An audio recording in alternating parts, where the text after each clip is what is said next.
Mahigpit pa rin ang ginagawang pagbabantay ng Philippine National Police sa mga lugar na nasa election areas of concern o yung Red Status Alert.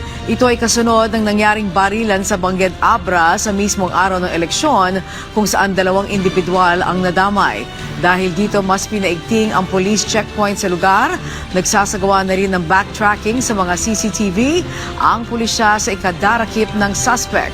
Ayon sa PNP, umabot sa halos 50 validated elections-related incidents ang kanilang naitala, habang higit 80 naman ang suspected election-related incidents na kasalukuyan ng iniimbestigahan ng mga otoridad.